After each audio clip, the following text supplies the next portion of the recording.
While I know that the painting looks like the absolute depiction of the gates of heaven with its bright colors of pink, dreamy looks of the ladies and gentlemen, and the delicious looking fruit on the table, almost daring you to try its sweetness, I might have to disappoint you, since almost everything in this painting is actually showing the opposite.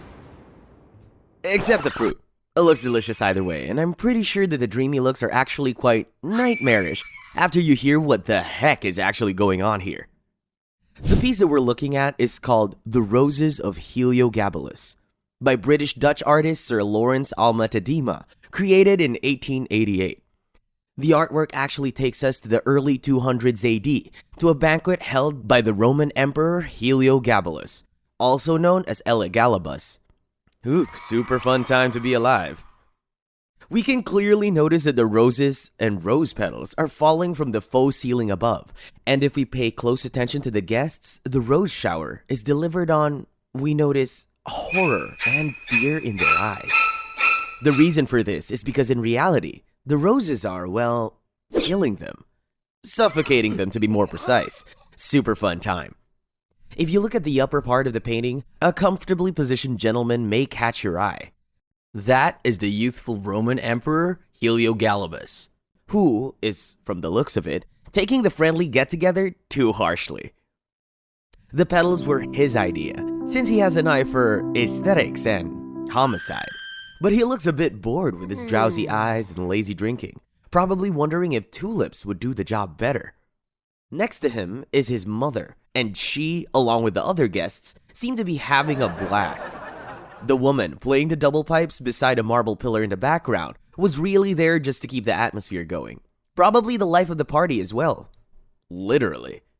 The floor crowd wasn't into the vibe at all. If we look into their eyes, we can actually see the sorrow of walking into your own death, followed by the look of acceptance that they've lost the battle of life. A few of them are still processing what's going on, like the lady in the right corner wearing the flower crown. When I first taken a look at this painting and tried to analyze it, I couldn't help but notice the strange looks from the guests watching the show unfold. They were directly staring into the eyes of the sad people in the pit of roses, almost cheering for their tragedy, with the slight smirks they have on their faces. So who was actually the young man behind all of these dejections? He was definitely hot. I mean, not. Well, according to several sources, he was considered highly attractive and hot for his time, which was pretty disgusting when you find out about him being put on a pedestal when he was only 14, so yeah, ew. Apart from his good looks, he was also famous for, you guessed it, several sex scandals, murders, and religious controversies. In case you're into bad boys, he could have been your type. His reputation, to say the least, was not the best. An example of a modern historian's assessment is Adrian Goldsworthy's Elagabalus was not a tyrant, but he was an incompetent, probably the least able emperor Rome ever had. As you may guess, he was not one of the more mature emperors. In fact, he has a history of fooling around in the Roman Empire. For example, serving non-edible food to non-elites made from wood or wax. Letting lions roam through his dining room, where, reportedly, some drunk guests actually died from shock. And believe it or not, he was actually the first recorded person to use the whoopee cushion on his guest. So, as I said, not the brightest star in the sky. Elagabalus ruled for only 4 short years, yet he still somehow managed to have 4 wives, with one of them being a Vestal virgin.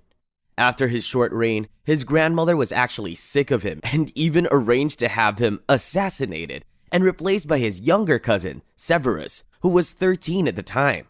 So yeah, we can tell Elagabalus inherited the intelligence from his grandmother. So who was this sir, so interested about this rebel, to actually paint him? Sir Lawrence Alma-Tadema was a Dutch painter who later settled in the United Kingdom, becoming the last official denizen in 1873. He was a classic subject painter, with his famous depictions of the luxury and decadence of the Roman Empire, with languorous figures set in fabulous marbled interiors, or against a backdrop of dazzling blue Mediterranean sea and sky. He was considered one of the most famous Victorian painters, though admired during his lifetime for his draftsmanship and depictions of classical antiquity. After his death, his work flopped, and only since 1960s has it been reevaluated for its importance within 19th century British art. So there you have it, the real story behind this heaven-like painting. At the end of the day, if there is anything to conclude here, it's that if you feel your cheesecake being especially waxy today at the banquet, you're probably not the cool one there. Up to this day, there are still a lot of speculations about this whole Heliogabalus madness. Is it even real, or has it just been a big part of his cousin's plan to get the power? Let us know your theories in the comments, and don't forget to hit that like and subscribe button on your way out. See you in the next one.